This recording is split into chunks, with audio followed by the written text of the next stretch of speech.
예, 안녕하십니까. 경제인문사회연구회 제33회 세종정책포럼의 발표자로 초대받은 산업연구원 지역균형발전연구센터 이준영 부연구위원입니다. 먼저 바쁘신 시간 중에 이렇게 참석하여 주신 여러분께 감사의 말씀을 드립니다. 그리고 제33회 세종정책포럼에 초대하여 주신 경제인문사회연구회 담당자께도 감사의 말씀을 드립니다. 제가 오늘 발표를 하게 될 주제의 제목은 디지털 전환 기술의 도입의 지역 산업별 기업 효과입니다. 디지털 전환이라고 하면은 제일 먼저 쉽게 4차 산업혁명을 떠올리시면 좋을 것 같은데, 4차 산업혁명이라 하면 클라우드 슈바프가 2016년 월드 이코노믹 포럼에서 처음 얘기를 했고, 이후에 디지털 전환 기술에 대해서 주목받기 시작했습니다. 이 디지털 전환에 대해서 다양하게 정의하고 생각하실 수 있겠지만, 제가 생각하는 디지털 전환 기술의 핵심은 인간의 인지적 영역에서 인간 관련된 업무를 대체하는 범용 기술적 성격을 지닌다는 것입니다. 기술은 언제나 인간을 대체하여 왔습니다. 옛날부터 마차는 사람의 노동력을 대체하여 왔고요. 또 풍차도 사람의 노동력을 대체하여 왔습니다. 그리고 최근에 1970년대부터 발전된 컴퓨터 기술 역시 인간의 노동력을 대체하여 왔는데요. 간단하게 생각해서 여러분들께서 사용하시는 엑셀 같은 거는 여러분들께서 직접 손으로 계산하는 노동력을 대체하여 왔고요. 이외에도 컴퓨터 기술은 다양한 분야에서 인간의 노동력을 대체하여 왔습니다.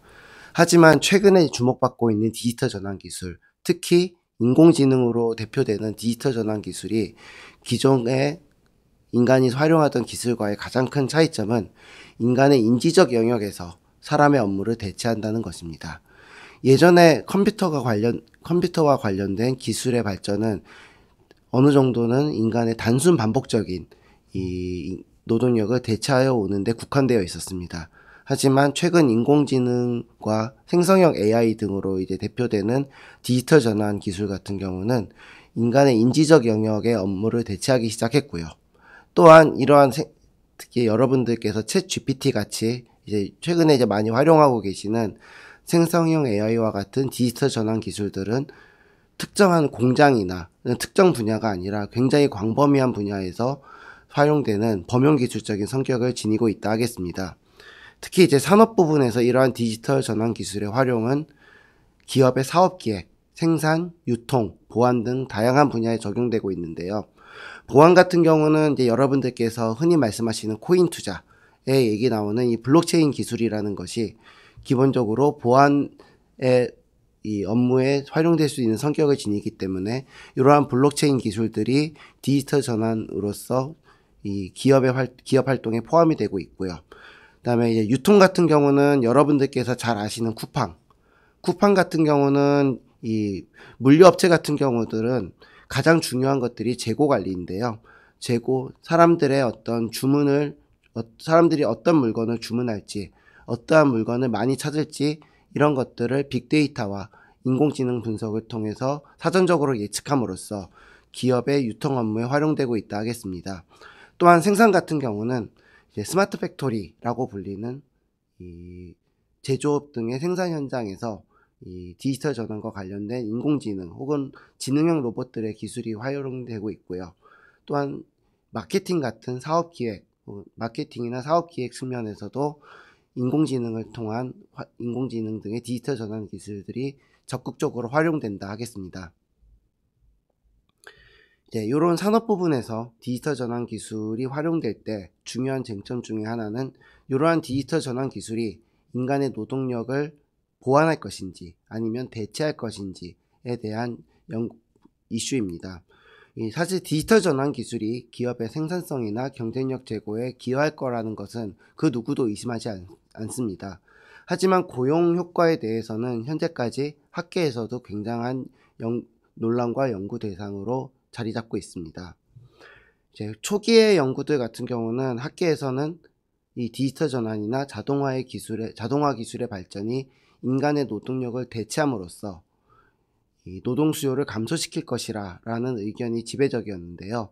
최근에 나타나고 있는 연구들은 물론 이제 이 디지털 전환 기술의 활용이 인간의 노동력을 대체하는 것은 맞지만 생산성 증가나 아니면은 새로운 노동 수요의 창출을 통해서 노동 수요 증가에도 기여할 수 있다라는 의견을 제시하고 있습니다.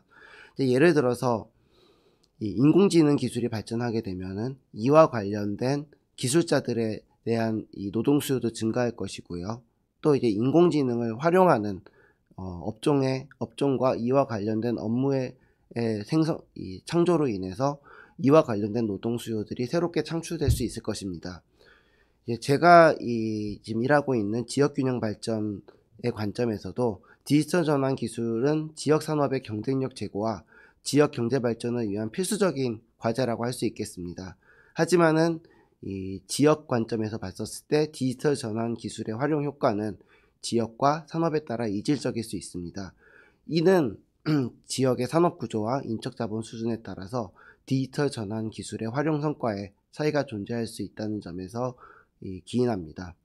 그렇기 때문에 지역 산업의 생산성 향상과 지역 경제 성장을 통한 디지털 전환 정책의 효과성을 제고하고 지역 균형 발전을 실현하기 위해서는 디지털 전환 기술에 따른 지역 산업별 효과를 실증적으로 파악하는 것이 중요하겠습니다.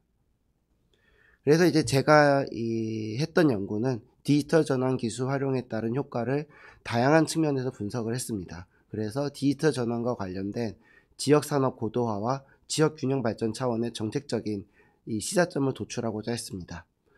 먼저 이제 지역 디지털 전환과 밀접하게 관련된 이 IT, CT 분야와 소프트웨어, 데이터베이스 관련된 자본의 증가가 이 전체 및 숙련 노동에 대한 수요를 증가시키는 것을 분석적 분석 결과 확인하였고요. 이는 디지털 전환 노동 수요에 대한 영향이 이 학계에서 말하는 바와 같이 숙련 편향적임을 시사합니다. 요 부분에 대해서 간단히 더 말씀을 드리면은 이 유럽이랑 미국, 일본 등의 이 국가 단위, 산업 단위 자료를 통해서 이 디지털 전환과 관련된 자본의 양을 파악을 하고 이러한 이 디지털 전환과 관련된 자본의 증가가 노동 수요에 어떤 영향을 미치는지를 분석을 해봤습니다. 그리하였더니 이 디지털 전환에 관련된 자본의 증가가 전체 노동 수요를 증가시키고 또한 이제 숙련 노동, 보통 이제 대졸 이상이라고 생각을 하시면 좋겠는데요. 대졸 이상에 대한 노동 수요를 증가시키는 것을 확인을 했습니다. 또한 이제 우리나라의 기업 단위 자료를 활용을 해서 이 디지털 전환 기술의 활용이 기업의 성과에 미치는 영향을 분석을 해봤는데요. 그 결과를 확인해보면 수도권에서는 비제조업, 그 다음에 비수도권에서는 제조업 부분에서 기업의 고용 및 경영성과 제고에 긍정적인 영향을 미치는 것을 확인했습니다. 이런 제 연구의 분석 결과는 결국 디지털 전환의 기술의 활용의 비교 우위가 지역 산업별로 이질적일 수 있고 그렇기 때문에 관련 정책에서도 이러한 점을 고려해야 한다는 점을 시사하겠습니다. 이러한 분석 결과를 바탕으로 저는 이제 다음과 같은 정책적인 시사점을 말씀드리고자 합니다. 먼저 지역 산업, 특히 이제 제조업 부분에 대한 디지털 전환 정책에 대한 지원을 확대해야 된다. 그 다음에 디지털 전환을 위한 지역, 특히 비수도권의 인력 양성에 힘써야 된다. 그리고 디지털 전환에 취약한 지역 산업, 여기에서는 수도권 제조업과 비수도권 비제조업이 해당이 되는데요. 해당 부분에 대한 정책적 지원 역시 강화할 필요가 있다라고 말씀을 드리고자 합니다.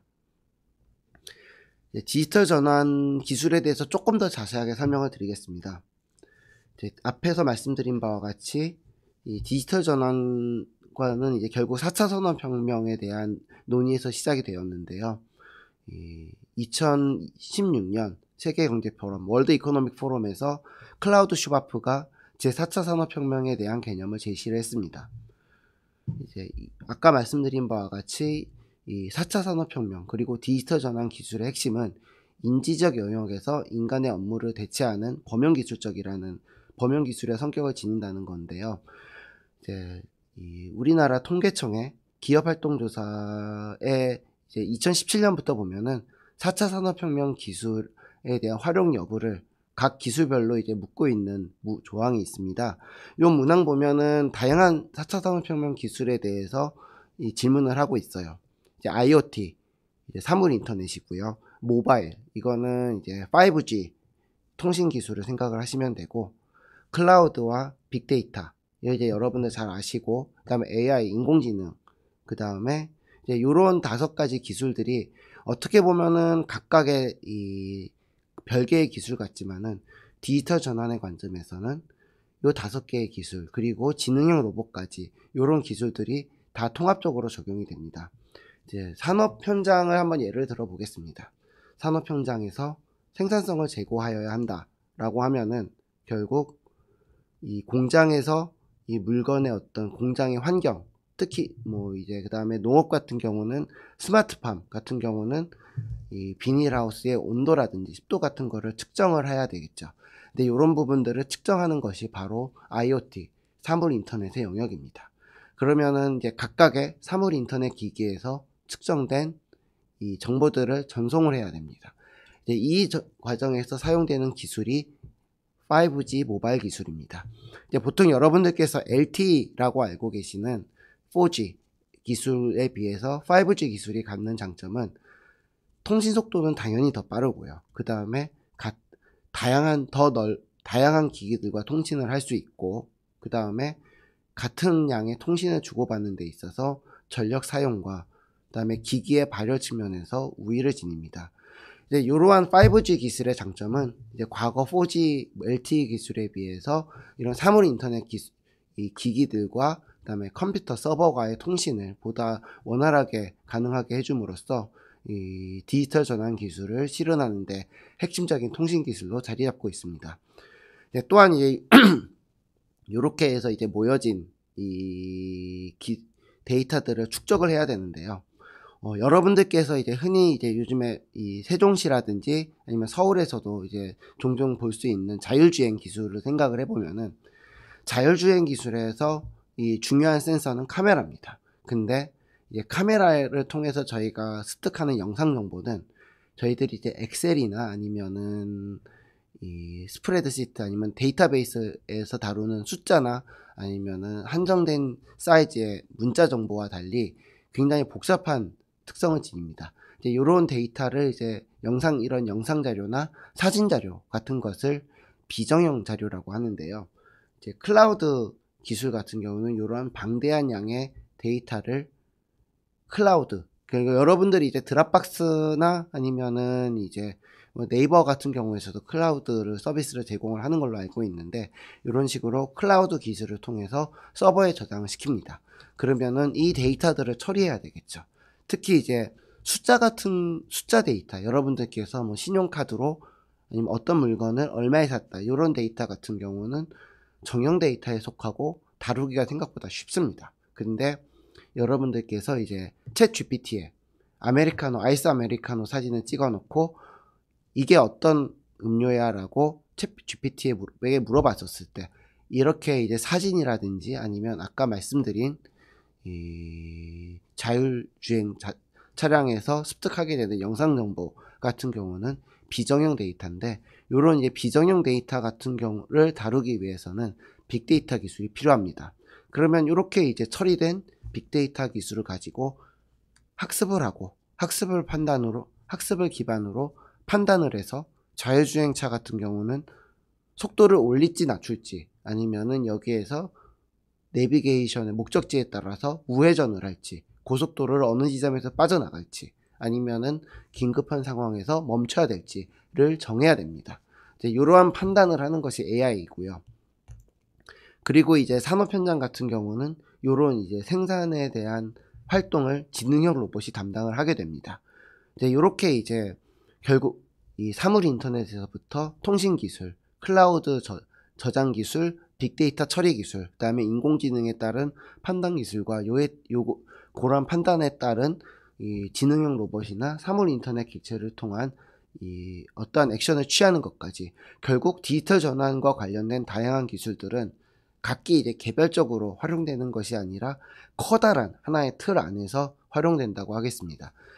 저도 이제 요즘 활용을 하기 시작했고, 여러분들께서도 이제 경우에 따라서 활용하기 하고 계시는 챗 GPT 같은 기술들도 결국은 이러한 다양한 여러 가지 이 단계별 디지털 전환 기술의 총체적 집합이라고 보시면 되겠습니다. 이제 이러한 이 디지털 전환 기술 같은 경우는 아까 말씀드린 것처럼 인간의 노동을 증가시키냐, 아니 인간의 노동을 증가시킬 거냐, 감소시킬 거냐. 특히 이제 그 AI 같은 경우는 이게 결국 인간의 노동을 인간의 일자리를 빼앗을 거다라는 디스토피아적인 이 이야기들도 상상도 많이 하시죠. 근데 이런 이 이슈와 관련해서 최근 학계 연구들을 보면은 다양한 가능성이 있다라고 이야기를 하고 있습니다. 근데 저는 이제 경제학을 전공을 했는데요. 이 A 방향으로 갈 수 있는 가능성도 있고 아니면 그 반대 방향으로 갈 수 있는 가능성도 있을 때 경제학에서 많이 접근하는 방법 중에 하나는 데이터를 가지고 분석을 하는 겁니다. 혹시 이제 경제학 이제 대학교 때 경제학 수업을 이제 잠깐이라도 들으셨던 분들이나 아니면은 경제학 그 전공하셨던 분들 같은 경우는 계량 경제학이라고 부르는 분야가 있는데요. 그런 이제 계량 경제학적인 분석을 좀 해봤습니다. 근데 이제 다만 이제 디지털 전환과 관련해서 고용 효과를 볼 때 이제 중요한 점은 기업 단위, 개별 사업체나 아니면 기업체 단위에서 고용이 증가하냐 감소하냐 뿐만 아니라 이 거시적인 차원의 국가 혹은 산업 단위의 분석을 함께 살펴보는 것도 중요합니다. 왜냐면은 이제 A 기업하고 B 기업하고 같은 산업 부문에 있다고 생각을 해봅시다. 근데 A 기업에서는 디지털 전환 기술을 활용을 했어요. 그러면은 생산성이 올라가고 그 결과 그 산업 분야에서 더 많은 사람을 필요로 하였을 때 그러면 이제 같은 산업 부문에 있는 B 기업 같은 경우는 경쟁에서 밀리겠죠. 그러면은 인원을 감축할 것인데 그러면 B 기업에 있는 사람들이 A 기업으로 이직을 하게 되면은 이제 A 기업 입장에서는 고용이 증가하고 노동 수요가 증가하는 것이지만은 이 국가 혹은 산업 단위에서는 결국 제로섬이 됩니다. 그렇기 때문에 이 디지털 전환이라든지 아니면은 컴퓨터 기술 발전의 고용 효과를 보기 위해서는 미시적인 기업 단위의 효과뿐만 아니라 국가나 산업 단위의 효과를 함께 분석하는 것이 필요하다 하겠습니다. 이와 관련해서 이제 아까 말씀드린 바와 같이 국가 산업 단위 자료를 활용을 했는데요. 이제 좀 다소 어려운 이야기일 수 있지만은 간단하게 이제 한번 말씀을 드려보겠습니다. 이제 제가 활용한 데이터는 이제 EUCLAMS라는 데이터인데요. 이 데이터 같은 경우는 이제 유럽연합에서 이제 이 데이터를 만들고 있고 수집하고 있고 그다음에 이제 유럽 국가와 그래서 이제 미국, 일본 정도의 이 국가들에 대해서 각 산업별로 근로자의 교육 수준, 그다음에 연령, 성별에 따라서 노동이 얼마나 투입되고 있는지, 그다음에 각 자본 부분, 예를 들어서 기계나 설비나 부동산 혹은 통신 장비, IT, CT, 그다음에 이제 무형 자본에 해당하는 이 소프트웨어라든지 아니면은 데이터베이스 요런 이제 고정 자본에 관한 자료를 제공을 해주고 있습니다. 그렇기 때문에 이제 경제학 모형을 좀 활용을 하면은 요 데이터를 가지고 노동 수요를 이제 추계해낼 수 있고요. 그래서 이제 제 연구 같은 경우는 이런 노동 수요를 이제 추계하기 위한 분석을 했습니다. 예. 그래서 이제 간단하게 말씀을 드리면은 한 17개국의 19개 산업에 대해서 한 2010년대부터 한 2020년대까지 한 11년간의 자료를 활용을 해서 분석을 했고요. 이 분석한 결과 여기 보면은 RD, 감마 D인데요. 감마 D가 이 디지털 전환과 관련된 이 자본의 증가를 이야기를 하는데 이 자본의 증가가 이 숙련 노동 시용, 그러니까 이제 대졸자 이상에 대한 노동 수요를 증가시키고 이로 인해서 전체 노동 수요를 증가하는 것을 확인을 했습니다. 이 얘기는 결국은 디지털 전환이 노동 수요를 증가시킬 수도 있고 감소시킬 수도 있는데 이제 교육 수준에 따라서 숙련 노동 수요를 증가시키지만은 비숙련 노동에 대한 수요를 감소시키지는 않는다는 점을 시사합니다. 결국 이 디지털 전환이 인간의 업무를 대체함으로써 노동 수요를 감소시키는 그런 작용보다 생산성 증가나 아니면 새로운 이 노동 수요의 이 업무의 창조를 통해서 노동 수요를 증가시키는 이 측면이 합계적으로 더 크다라고 말씀을 드릴 수 있겠습니다. 하지만 이제 앞에서 말씀드린 바와 같이 지금 이제 앞에서 제가 보여드린 분석 결과는 미국이나 일본, 유럽과 같이 우리나라를 제외한 다른 국가들에 대한 분석 결과였고요. 결국 우리나라에서 디지털 전환이 어떤 영향을 미치고 있는지에 대해서는 우리나라 자료를 통해서 추가적인 분석이 필요하였습니다. 그래서 저는 통계청 기업활동조사에서 2017년부터 이 4차 산업혁명 관련 기술의 활용과 개발 여부에 대한 자료를 조사한 데이터를 활용을 해서 디지털 전환이 기업 단위로 어떠한 영향을 미치는지를 확인을 해봤습니다. 이 통계청 기업활동조사 데이터에 대해서 간단하게 설명을 드리겠습니다. 통계청 기업활동조사는 이제 통계청 승인 통계로 매년 약 한 13,000개 정도, 일정 규모 이상의 13,000개 정도의 기업을 매년 조사를 하고 있고요. 이 기업 규모가 어느 정도인지 이제 간단하게 말씀을 드리면은 우리나라에서 이제 외감 기업이라고 있어요. 이게 뭐냐면은 이 일정 규모가 이상 되는 기업들에 대해서 이제 주식 상장 기업은 당연히 포함이 되고 상장 기업을 포함해서 일정 규모 이상이 되는 이 기업들 같은 경우는 매년 이 외부 이제 회계법인이죠. 외부 회계법인의 회계감사를 받고 그 자료를 공시를 하게 되었습니다. 이게 아마 금감원 다트에 이제 올라가 있는 걸로 알고 있는데요. 이제 그렇게 해서 생성되는 수집되는 외감 기업의 규모가 매년 한 26,000개 정도 됩니다. 25,000~26,000개 정도 되는데 이제 그거보다 좀 더 큰 기업들에 대해서 이 4차 산업혁명 기술의 활용 개발 여부를 조사를 했습니다. 이제 통계청의 기업활동조사에서는 이제 다음에 9개 기술을 4차 산업혁명 기술로 분류를 하고 있습니다. 사물 인터넷, 그다음에 클라우드 컴퓨팅, 빅데이터, 모바일 5G, 인공지능, 블록체인, 3D 프린팅, 로봇공학, 가상현실, AR, VR 기술 이렇게 9개 기술을 이 디지털 전환 기술로 분류를 하고 있는데요.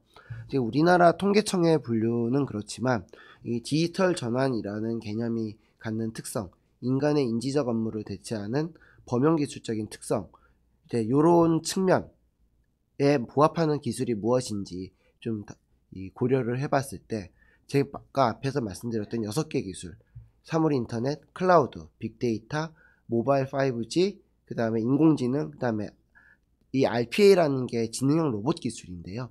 이렇게 이제 6개 기술을 이제 저 같은 경우는 디지털 전환 기반 기술로 정의를 했습니다.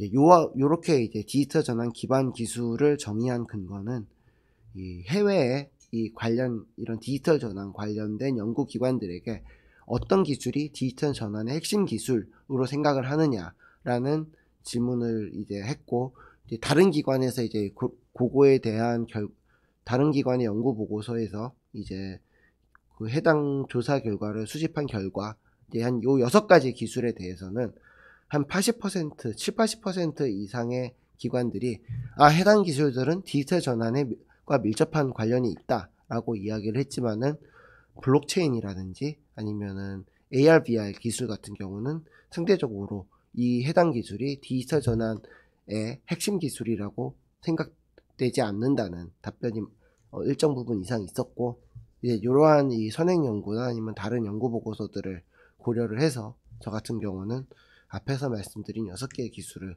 디지털 전환의 기반 기술로 정의를 했습니다. 그러면 이렇게 이제 6개 디지털 전환 기반 기술의 활용 현황을 살펴보면은 우리나라에서 이제 이 기업들의 이런 기술 현황을 지역 산업별로 살펴봤습니다. 지역 같은 경우는 이제 수도권, 그 다음에 비수도권으로 나눴고요. 여기서 수도권은 서울, 경기, 인천이고 비수도권은 나머지 지역입니다. 반면 이 산업 부분 같은 경우는 제조업, 산업 분류 코드에서 이제 C로 분류되는 기업들과 나머지 기업 기업들로 분류를 했는데, 요 이제 비제조업 기업들에 대해서 간단하게 설명을 드리면은, 이 A 농업이나 B 광업 같은 경우는 좀 규모가 작았고요. 그 다음에 F 건설업이나 아니면은 D 이 유틸리티 관련된 분야가 포함이 되어 있긴 했지만 상당수가 이제 서비스업이라고 보시면 좋을 것 같습니다. 그래서 이제 이렇게 산업 바이 지역으로 이렇게 이제 디지털 전환 이 기술의 활용 현황을 살펴봤는데, 전반적으로 수도권은 비제조업, 비수도권은 제조업 중심으로 디지털 전환 기술을 활발하게 활용한다는 것을 확인할 수 있었습니다. 이제 결국 이제 이런 부분들을 살펴보았을 때 잠정적으로는 디지털 전환 기술의 수도권에서는 비제조업, 비제조업에서는 비수도권에서는 제조업 부분에서 디지털 전환 기술을 많이 활용하고 있고, 결국 그 얘기는 성과가 좋기 때문에 많이 활용을 한다라고 생각할 수도 있겠습니다. 근데 이제 다만 이제 저희가 이렇게 이제 간단하게 결론을 내렸을 때 한 가지 이제 조심해야 될 게 있습니다. 이제 경제학 공부를 조금 더 해보셨던 분들 같은 경우는 내생성이라는 단어를 들어보셨을 것 같고요.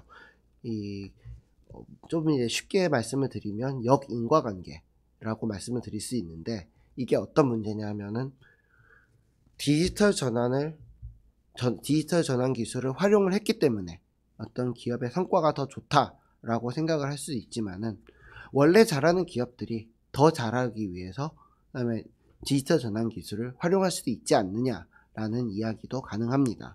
그래서 이제 이런 이슈들을 이제 경제학에서는 선택편이라고 이야기를 합니다. 요 지금 제 발표에 참여해 주시는 분들이 공무원이나 아니면 공공기관 쪽 분들이 이제 거의 절대 다수라는 점을 생각을 했었을 때, 어떠한 정책을 한번 생각을 해봅시다. 뭐 연구개발 지원 보조금이 될 수도 있고요. 아니면 뭐 농업이라든지 해양수산업 부분에서의 지원 정책이 될 수도 있습니다. 그러면 여러분들께서 어떤 정책을 공모를 했어요. 그리고 그러면 그 공모를 이제 다양한 지역이나 아니면 기업들이 지원을 할 겁니다. 그러면 이제 여러분들께서는 그 기업이나 아니면은 이 지역의 어떤 현황들을 보고 가장 우수한 기업들한테 지원을 주실 거지 않습니까? 이제 그랬을 때 결국은 그러면 이제 여러분들께서 그렇게 정책적인 이 정책을 추진한 다음에 여러분들께서 이제 흔히 요구받는 것은 그 정책의 성과가 얼마나 되었느냐를 이제 정량적으로 혹은 정성적으로 이야기를 해야 될 겁니다. 그때 이제 어떤 정책이 투입돼서 어떤 정책인 보조금이나 아니면 정책적인 지원이 투입이 돼서 그 정책의 수혜 대상인 기업이나 지역이 성과가 잘 나타났다라고 여러분들께서는 이야기를 하시고 싶겠지만, 이제 언론이라든지 아니면 뭐 여러분들의 정책을 비판적으로 보는 사람들 같은 경우는 정말로 여러분들의 정책으로 그런 어떤 성과가 있었던 겁니까? 아니면 여러분들의 그 원래 잘하는 이 기업이나 지역들이 지원금을 탔기 때문에 결국은 원래 잘해서 잘한 걸로 보이는 겁니까? 라는 이제 그런 비판을 이제 직면하실 수도 있겠습니다. 이제 그런 이제 문제에 있어서 이제 경제학적으로 분석을 하는 방법이 여러 가지가 있습니다. 이제 그 중에 하나가 이제 제가 이제 활용한 방법은 매칭이라는 건데요. 이제 매칭에 대해서 간단하게 말씀을 드리면은 어떤 정책이라든지 아니면 제 연구에서는 디지털 전환의 기술을 활용한 기업하고 가장 비슷한 성격을 지닌 쌍둥이를 찾는 겁니다. 가장 비슷한 성격을 지닌 기업들을 찾아서 이제 그런 기업들을 대조군으로 놓고 분석을 해보았을 때, 그래도 디지털 기술을 활용한 기업이 성과가 좋았는지를 보면은, 그렇게 해서 나타난 결과는 정말로 디지털 전환 기술의 활용 결과로 기업 성과가 좋아진 것이다 라고 말씀을 드릴 수 있겠습니다. 조금 더 쉽게 좀 말씀을 드려볼게요. 이제 여러분들께서 아까 말씀드렸던 어떤 비판을 잠재적인 비판을 생각했었을 때, 그러면 이제 여러분들께서 생각할 수 있는 방법은 이걸 겁니다. 여러분들이 어떤 정책 추진 과정에서 받은 기업이라고 할게요. 기업들의 수많은 지원서 중에서 A 기업도 이 정책의 수혜 대상이 될 만한 자격이 있고, B 기업도 정책의 어떤 그런 수혜 대상이 될 자격이 있는 똑같은 두 기업을 여러분들께서 데이터를 구축을 해놓고 그 중에 A 기업한테만 정책적인 수혜를 주고 정책적인 지원을 해주고, 나중에 B 기업과 이 정책적 성과를 비교를 해서 할 수 있다면은 여러분들께서 그런 비판을 에 대해서 답변을 하실 수 있을 겁니다. 근데 사실 그렇게는 안 되죠, 현실적으로는. 근데 이제 실제로 그렇게 이제 그런 방법을 쓰는 분야도 있습니다, 경제학에서. 특히 이제 개도국 같은 경우는 기본적인 어떤 영양의 공급 아니면은 뭐 백신의 공급, 그런 부분에 어떤 지원이 어떤 성과가 있었는지를 파악하기 위해서 실제로 실험을 합니다. 이제 A 지역, A 마을하고 B 마을 중에서 A 마을에만 이 백신이라든지 아니면은 어떤 영양 보조제 같은 지원을 해주고, A 마을과 B 마을을 실제로 분석을 합니다. 어떤 성과를 비교를 합니다. 국제 원조라든지 이런 부분에서는 이런 식의 이 정책적인 접근도 가능해요. 근데 사실 이렇게 우리나라나 아니면 선진국들의 어떤 이런 정부 정책에서 이런 통제된 실험을 하기는 굉장히 어렵습니다. 그렇기 때문에 이런 평가를 하는 데 있어서 이 대조군을 정책적인 어떤 수혜 대상이 된 기업 대상들과 가장 비슷한 대조군을 찾아서 그 두 그룹을 묶어놓고 이 어떤 정책 성과나 아니면 제 연구에서는 디지털 전환 기술의 활용 성과를 평가를 하는 것이 바로 매칭입니다. 그리고 이제 제 그 슬라이드에서 보시는 성향 점수 매칭이라 하면 이런 거를 하는 데 있어서 성향 점수를 기준으로 매칭을 했다라고 보시면 될 것 같고요. 요 관련해서는 이제 주로 이제 이런 방법론이 쓰이는 거는 혹시 지금 제 발표를 들으시는 분들 중에 키스텝이나 아니면은 과학기술 쪽 분들이 계실 수도 있겠는데, 주로 이제 R&D 연구 보조금, R&D 보조금에 대한 성과평가에서 이제 이런 방법들을 많이 사용을 했습니다. 그래서 저는 이제 이런 방법론을 차용을 해서 분석을 했고요. 조금 이제 어려운 부분들은 뺐고요. 그다음에 이제 실증 분석 결과를 보면은, 이제 저 같은 경우는 기업 성과를 한 7가지로 봤습니다. 그래서 전체 상용 근로자, 그 다음에 제조 부분 상용 근로자, 요 두 부분 같은 경우는 어떤 기업의 고용의 성과를 보는 거고요. 그 다음에 세 번째는 자산입니다. 자산 같은 경우는 이제 기업의 성장성을 보는 거고요. 유형자산도 이제 기업의 성장성과 밀접하게 관련이 있는데, 유형자산 같은 경우는 이제 기업의 투자 활동을 반영하는 측면이 조금 더 강합니다. 그 다음에 이제 부채, 이 기업의 이제 재무제표상에서의 뎁트인데요. 빚인데, 이거를 이제 왜 이 기업의 성과로 보냐 하면, 이 기업이 자금을 조달하는 능력을 판단하는 지표로서 부채를 보통 활용하기도 합니다. 그 다음에 매출액이라든지 아니면 연구개발비. 연구개발비 같은 경우는 이제 디지털 전환 기술을 활용하기 시작하면 이와 관련된 연구개발이 필요할 거고요. 그 다음에 기업의 활동을 측정하는 일반적인 지표이기도 합니다. 그렇게 해서 이제 이 7개 지표를 통해서 이 기업의 성과를 기업의 성과를 분석을 해봤는데, 일단 전체 기업, 그다음에 전체 산업을 이제 모두 전 산업, 전 기업에 대한 분석 결과에서 보면 디지털 전환 기술의 활용이 전반적으로 고용과 기업 성과를 제고하는 것을 확인할 수 있었습니다. 그 다음에 이제 산업 단위에서 보면은 이 비제조 부분이 이제 제조 부분보다 성과가 높게 나타났고요. 그 다음에 지역의 측면에서 보면은 수도권이 비수도권보다 이 디지털 전환 기술의 활용 성과가 높게 나타났습니다. 그렇다면 제조, 비제조, 그 다음에 수도권만 디지털 전환의 성과가 있고 나머지 분야 지역은 디지털 전환의 성과가 없기 때문에 신경 쓰지 않아야 되느냐라고 이제 질문이 가능한데, 그래서 저는 수도권에서 제조업과 비제조업의 디지털 전환 성과를 비교를 해봤고요. 비수도권에서 제조업과 이 비제조업 부분의 디지털 전환 성과를 비교해봤습니다. 그 결과 이 수도권 같은 경우는 상대적으로 비제조업 부분에서 이 디지털 전환의 성과가 상대적으로 높게 나타났고, 비수도권에서는 제조업 부분에서 디지털 전환의 성과가 상대적으로 높게 나타났습니다. 결국 이 얘기는 이 비수도권 부분은 제조업 부분에서 이 디지털 전환 기술의 활용에 비교 우위가 높기 때문에 해당 부분에 대한 이 지원이 절대적으로 필요하다라고 말씀을 드리겠습니다. 이와 관련돼서 이제 정책적인 이야기를 좀 말씀을 드릴게요.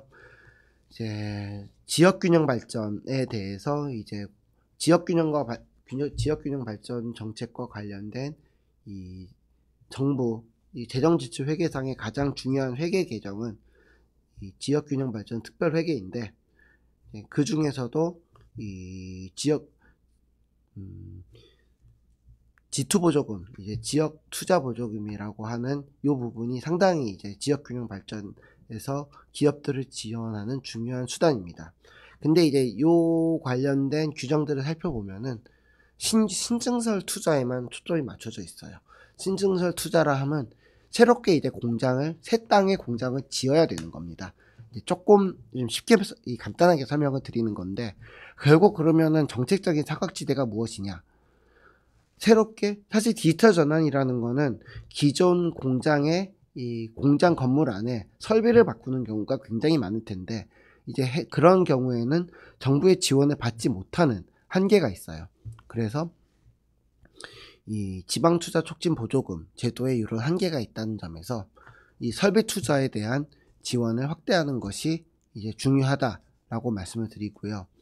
또한 이제 스마트 제조 혁신법 같이 이제 중소 중견 기업 단위 이제 정책들도 많이 추진이 되고 있는데, 사실 이런 해당 정책들 같은 경우는 중견이나 중소기업, 그러니까 결국 기업 규모를 중심으로 주는 거기 때문에 이 비수도권에 대해서는 조금 더 이 지원 정책이 필요하다라고 말씀을 드리겠습니다.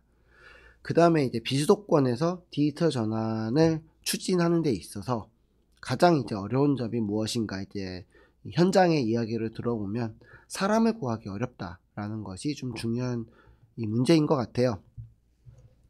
특히 이제 젊은 사람들 사이에서는 첨단 산업, 특히 이제 뭐 반도체라든지 이제 뭐 IT 이런 쪽 분야의 이 인력의 난방 한계선, 소위 말해서 이쪽 특정 어느 지역 이하로는 취업을 안 한다라고 하는 기준이 뭐 이제 판교나 아니면 이제 용인 이렇게 되고 있기 때문에 비수도권 지역 같은 경우는 이 디지털 전환과 관련된 인력을 구하기가 굉장히 어렵습니다. 그리고 사실 수도권에서 교육을 받아도 비수도권에 취직을 안 하려고 하는 거는 어쩔 수 없는 현재 이제 좀 현실적인 측면이 있고요. 이제 그런 거 고려했었을 때 결국 정책적인 접근은 지역에서 디지털 전환과 관련된 인력을 양성을 해서 이 지역에서 자체적으로 활용을 해야 된다라는 것이기 때문에 결국은 지역대학의 어떤 교육의 역할이 중요하다 하겠습니다. 특히 이제 디지털 부분, 이제 디지털 전환 중에서 제가 이제 연구하고 있는 산업 디지털 전환 같은 경우는 이 디지털 전환의 수요와 공급으로 나뉘어요. 그래서 디지털 전환 솔루션의 공급이라 하면 이제 IT 이런 어떤 스마트 팩토리의 어떤 시스템을 개발하는 곳이고요. 수요자 측이라고 하면은 이 현장에 있는 제조업 기업이나 사업체일 것입니다. 근데 이제 이런 디지털 전환 솔루션의 개발 이런 것들은 수도권에서 이루어진다고 하더라도 해당 기술들이 결국 각 개별 공장에 알맞게 맞춤형으로 적용되기 위해서는 현장에서도 그런 이 디지털 전환과 관련된 전문 인력이 절대적으로 필요할진데, 이제 그런 이 중급 정도의 어떤 중급 인력들은 결국은 지역 대학에서 자체적으로 양성되어서 공급되어야 되기 때문에, 이를 이 지역 대학을 통해서 그런 인력을 양성하는 것이 중요하다고 하겠습니다. 이와 관련해서 이 지역 대학의 어떤 지역 대학들의 구조조정 사업으로 이제 구조조정 일환으로 추진되고 있는 글로컬 사업이라든지 라이즈, 그 다음에 산학협력이라고 할 수 있는 링스, 요런 이제 이 지역 대학이라든지 아니면은 산학협력 육성 사업들을 통해서 이 디지털 전환 관련된 인력 양성을 강화시킬 필요가 있다 하겠습니다.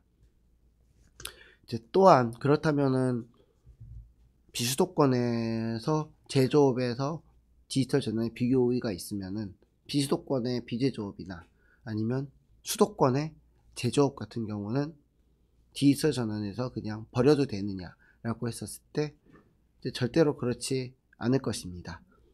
특히 이제 수도권 제조업 같은 경우는 개별 기업체가 이제 단위 사업장의 규모가 작고, 그 다음에 오래된 노후 제조업의 비중이 높기 때문에 이런 사업체나 기업체들은 디지털 전환의 수용성이 떨어지고, 그렇기 때문에 이들 사업체, 기업체에 대한 지원이 필요할 거고요.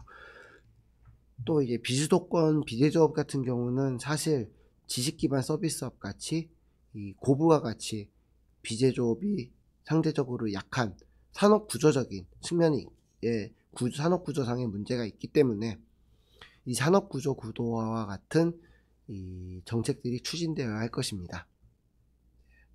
일단은 거기에서 이제 몇 가지 조금 더 이제 덧붙여서 말씀을 드릴게요. 여기 이제 슬라이드에 적지는 않았지만, 이제 최근 이 산업부라든지 이제 관계부처에서 산업 디지털 전환 촉진법을 제정을 하고, 산업 디지털 전환위원회 회의를 통해서 이제 다양한 산업 디지털 전환 정책들을 추진하고 있는데, 그 중에 하나가 이 산업 인공지능 얼라이언스라는 게 있습니다. 이게 무언가 하니 이 산업 디지털 전환 솔루션, 아까 말씀드렸던 디지털 전환 솔루션의 공급 기업과 수요 기업들이 한자리에 모여서 이 산업 디지털 전환의 촉진을 위해서 필요한 정책 방안들을 제안하고, 그 다음에 어떤 정책 사업들을 발굴해내는 것인데, 디지털 전환과 산업 디지털 전환을 촉진하기 위해서는 이러한 산업 디지털 전환, 산업 인공지능 얼라이언스와 같은 정책들을 보다 강화할 필요가 있고, 특히 비수도권 제조업 부분에서는 이러한 산업 인공지능 얼라이언스와 같은 어떤 그런 수요 공급자 협의체에 활발하게 참여함으로써 디지털 전환을 가속화할 필요가 있다라고 말씀을 드리겠습니다. 일단은 제가 준비한 발표는 여기까지이고요. 질문을 띄워주실 수 있으면 감사하겠습니다.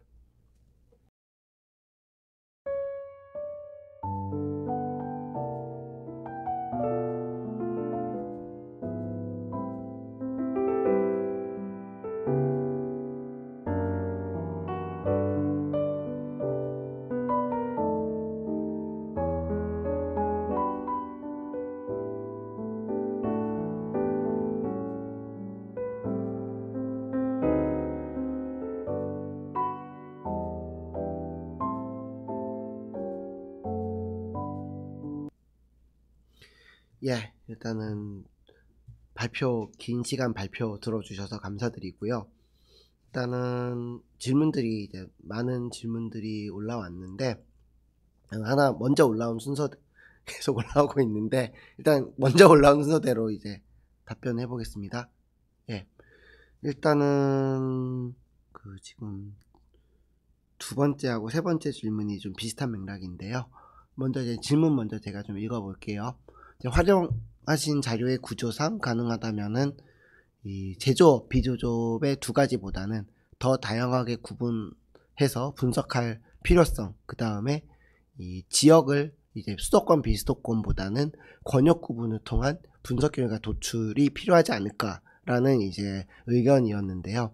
사실 이 의견에는 전적으로 동의를 합니다. 근데 이제 제가 아까 조금 어려운 이야기를 하나 말씀을 드렸던 것이 그 선택 편의의 문제를 이제 해결을 하기 위해서는 이 디지털 전환 기술 활용 기업하고 굉장히 유사한 이 특성을 지닌 대조군 기업을 선별해야 된다라고 말씀을 드렸는데, 요 이제 매칭 분석에서는 최대한 동질적인 기업들을 찾아야 돼요. 근데 아까 말씀드렸다시피 이 디지털 기업 활동 조사라는 게 한 매년 한 13,000개 정도를 기업만을 대상으로 하고요. 그 다음에 이제 데이터를 이제 이렇게 다루다 보면은 제 분석 같은 경우는 실제로 한 8,200개 정도 기업밖에 분석 대상에 포함을 못 시켰어요.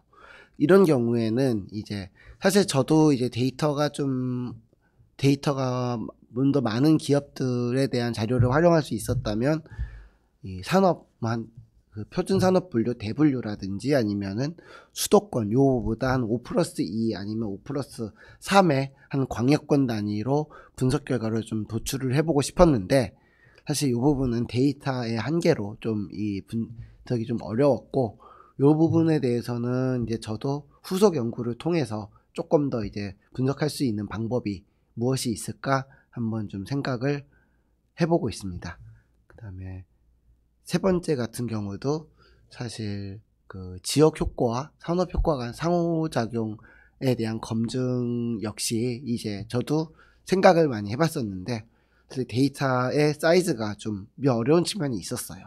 그래서 이제 이런 부분들 때문에 좀 어려웠던 부분이지만은, 이런 이 분석의 필요성에 대해서는 10분 공감을 하고 있고요. 특히 이제 여기에 계신 분들, 제 발표에 참여해주고 계시는 분들이 보면은 굉장히 다양한 분야에서 참여하고 계실 거고, 특히 이제 뭐 농림이라든지 아니면 해양수산 이런 쪽의 분들도 계실 건데, 그 다음에 이제 교육분 쪽에 계신 분들도 있을 거고요. 이런 분들이 이제 어떤 니즈, 정책적인 어떤 재현에 대한 니즈를 생각을 했었을 때 추후에 요런 그 관점에서 좀 더 다층화된 분석에 대해서도 고민을 하도록 하겠습니다. 그 다음에 질문은 이제 급변하는 기술 변화에 따라 디지털 전환을 넘어서 AI 전환이 화두가 되고 있습니다.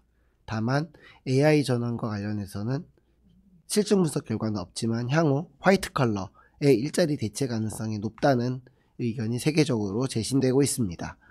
직무에 AI 적용과 디지털 전환이 동일한 개념은 아니지만 디지털 전환이 AI 전환을 가속화할 것으로 사료됩니다. 관련하여 디지털 전환에서 AI 전환으로 넘어가기 위한 자본 투입이 계속해서 이 근로 수요 상승에, 그러니까 노동 수요 상승에 긍정적으로 기여할지에 대해 박사님의 의견이 궁금합니다. 사실 이거는 이제 저 같은 경우는 이제 그 통계 분석을 하는 에 이제 좀 더 초점을 맞춰서 보는 입장에서 뭐 일종의 제가 이제 점쟁이가 한번 돼봐야 될 것 같은데, 저는 긍정적으로 기여할 거라고 생각을 해요. 왜냐면은 고숙련 일자리 같은 경우는 뭐 의사 같은 경우도 이제 뭐 CT나 아니면은 뭐 MRI 영상 아니면 엑스레이 영상을 가지고 이 판독하는 일이 사실상 AI로 전환이 될 수도 있고요. 그 다음에 변호사 같은 경우도, 판사 같은 경우도 뭐 AI 전환에 대한 이야기가 많이 나오고 있죠. 근데 이제 이런 것들이 이제 노동 수요 상승에, 노동 수요에 어떤 영향을 미칠 것인지에 대해서는 사실 인간의 역사로 한번 좀 봤으면 좋겠어요. 저 같은 경우 아까 말씀드린 것처럼 이 기술은 이 인간의 노동력을 언제나 대체하는 방식으로 작용되어 왔습니다. 이제 뭐 산업혁명기에 이제 러다이트 운동 이런 것들은 이제 뭐 말할 것도 없고요. 그 다음에 인력거 같은 경우는 자동차가 나타나면서 결국 택시로 대체됐죠. 이제 이런 부분들은, 하지만은 인류의 역사는 그러한 기술의 발전이 특정 부분에서는 노동 수요를 감소시킬 수는 있지만 결국은 새로운 노동 수요를 만들고, 또한 이 사회의 전반적인 생산성 향상에 기여함으로써 보다 많은 수요를 창출할 수 있을 것이라고 생각을 합니다. 사실 뭐 인력거와 택시의 이야기를 한번 생각을 해볼게요. 인력거와 택시라고 했었을 때 인력거가 택시로 전환되는 그 기술에는 자동차라는 기술이 있지만은, 자동차라는 것도 어떻게 보면은 상당히 다양한 이 기계와 제 전문 분야는 아닙니다만은 기계와 관련 기술들의 집합체이죠. 그리고 뭐 굳이 자율주행차라든지 반자율 주행을 생각을 안 하더라도 사실 우리가 지금 몰고 있는 이 차량에도 다 이 컴퓨터, 요즘은 이제 이걸 다 기계식이 아니라 전자식으로 이 자동차를 이제 운전한다고 하죠. 그런 부분들 같은 생각을 했었을 때 굉장히 다양한 기술의 집합체로서 인력거에서 자동차 발전의 개발을 통해서 택시로 대체됐는데, 결국 하지만 이런 관련된 기술의 개발은 사회의 생산성을 급속하게 증가시켰고, 그 결과 과거의 필요한 인력거의 숫자보다 택시 숫자가 더 많이 늘어났죠.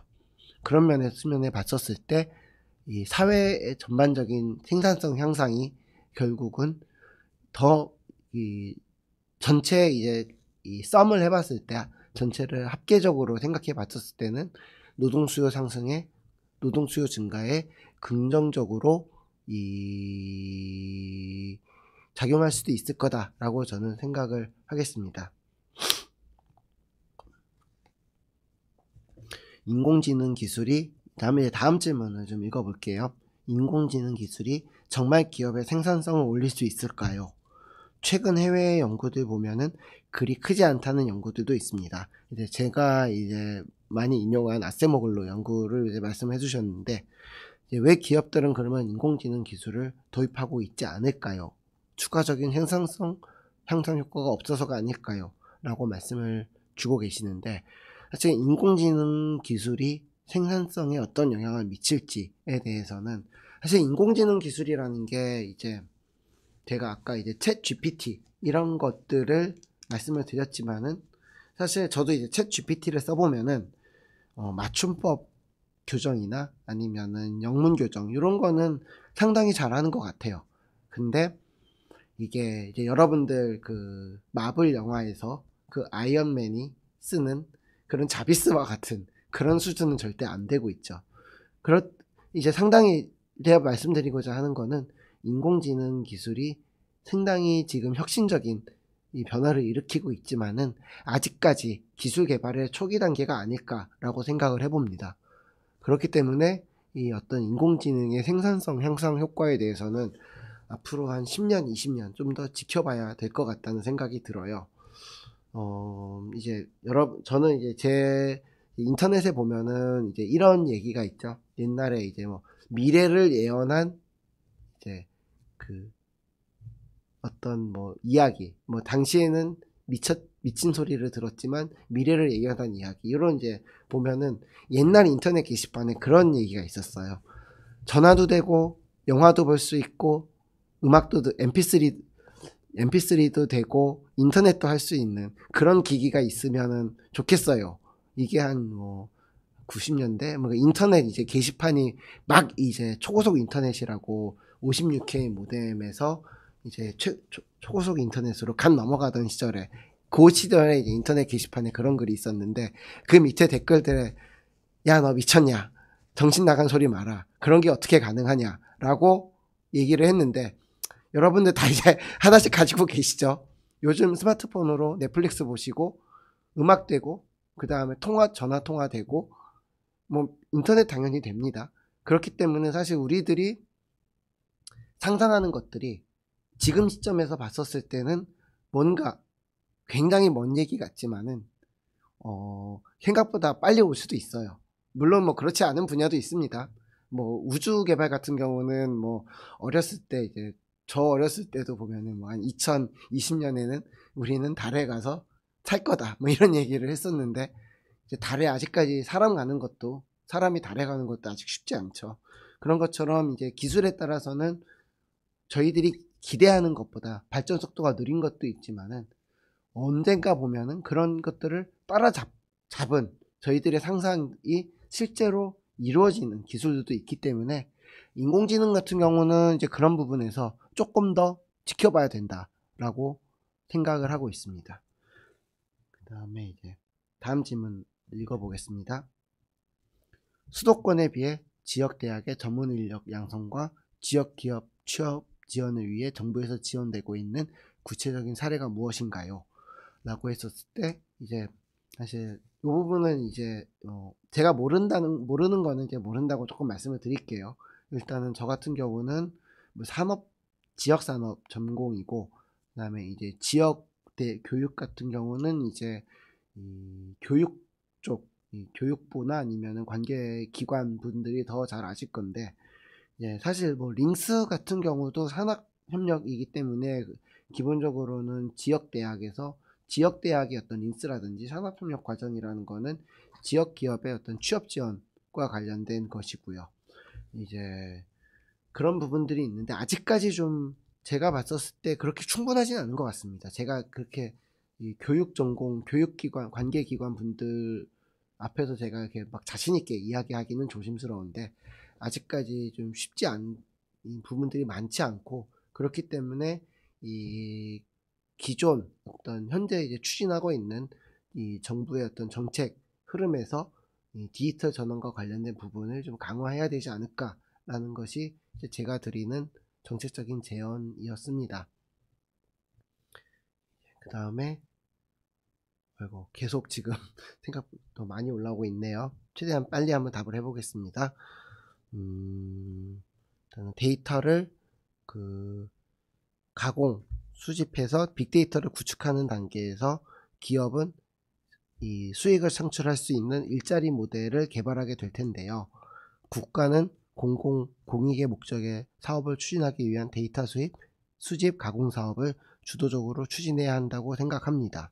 특히 역사, 문화재 등 국가가 보유하고 있는 자료를 자료를 활용하기 위한 방안으로 노인, 장애인 등 복지 일자리가 단순 노동에 치중되어 있는 것을 디지털 영역으로 옮겨와서 데이터 수집과 초기 가공에 이러한 인력을 투입하고 나아가 교육 수준이 높은 취업 가능 인력은 검수자로 활용하는 방안에 대해서 어떻게 생각하시는지 궁금합니다. 이러한 공공 일자리는 이 연령, 성별, 지역적 편차를 해소할 수 있는 방안이 될 수도 있다고 생각하는데 이에 대한 교수님의 견해가 궁금합니다. 일단은 그 국가 단위에서 이 국가가 보유하고 있는 자료를 AI로 활용하는 거 굉장히 중요하다고 생각을 하고요. 특히 이제 우리나라의 어떤 역사적인 기록들 일례로 굉장히 많죠. 뭐 조선왕조실록이라든지 그 다음에 이제 승정원 일기 이런 거는 사실 뭐 조선왕조실록보다 더 양이 방대하다고 해요. 근데 이제 이런 자료들 대부분 이렇게 이제 붓글씨로 쓰다 보니까 이제 그런 것들을 이 해석하고 이 번역하는 데 있어서 굉장히 이제 시간이 많이 들어가는 부분이겠습니다. 이제 이런 부분들에 있어서 공공 일자리를 이런 부분에 투입하는 것에 대해서는 굉장히 좋다고 생각을 해요. 특히 이제 결국 어떤 자료를 분석하는 것은 AI가 하겠지만 이를 전산적으로 처리할 수 있는 부분들 같은 경우는 필요할 거고요. 이런 부분에서 이 공공 일자리가 어떤 그런 공공의 데이터를 수집하고 가공하는 단계에서 활용이 될 수 있다면 사실 어떻게 활용될 수 있는지는 요거는 제 전문 분야는 아닙니다만 이런 게 가능하다면은 굉장히 좋은 방안이라고 생각을 합니다. 그 다음에 이제 마지막 질문인 것 같은데요. 막연하였던 디지털 전환 기술 활용에 대해 실증적 분석 효과로 소개하여 주셔서 이해에 많은 도움이 되었습니다. 정책적 시사점으로 제시하신 내용 중 디지털 전환을 위한 지역 인력 양성 시스템 구축과 관련하여 비수도권 제조업의 효과적인 디지털 전환을 위한 지역 대학 인력 양성 공급을 제안하셨는데 이를 실현하기 위해 정부, 지자체, 대학이 역할별로 산업계의 요구에 바로 대응할 수 있는 구체적인 전략이 있을까요? 이제 이게 마지막 질문이고 마지막 답변이 될 것 같은데 사실 저 같은 경우는 뭔가 새로운 사업이나 아니면 정책 사업을 새롭게 이제 만들기보다는 기존 정책 사업을 활용할 수 있는 거를 좀 선호하는 편입니다. 특히 이제 앞에 말씀드렸던 글로컬 대학, 글로컬 대학에 대해서 실질적으로는 요게 이제 지역 대학의 이 구조조정의 어떤 성격을 지니고 있는데, 이 과정에서 이 디지털 전환 기술을 과 관련된 어떤 학과라든지 아니면 교육 과정을 개설하는 경우에 좀 더 정책적 지원을 강화하거나 아니면 선정의 인센티브를 준다던가, 아니면은 라이즈 사업에서 이와 관련된 역할에 좀 더 비중을 두고 정책적인 지원의 인센티브를 준다던가, 아니면 산업협력에 있어서도 디지털 전환과 관련된 인력 양성 학과에 조금 더 지원을 강화한다던가, 이런 식으로 할 경우에는 이 산업계의 요구에 이 공공 부문이 즉각적으로 대응할 수 있는 방법이 되지 않을까 생각합니다. 예. 질문이 더 추가적인 질문이 없으면은 일단 질문을 다 답변을 드린 것 같고, 긴 시간 발표 들어주셔서 감사드리고, 그리고 제가 지금 감기에 걸린 상태라 목 상태가 많이 좋지 않은 상태에서 발표를 했는데 끝까지 들어주셔서 감사하다는 말씀 드리겠습니다. 예, 지금까지 산업연구원의 이준영이었습니다. 감사드립니다.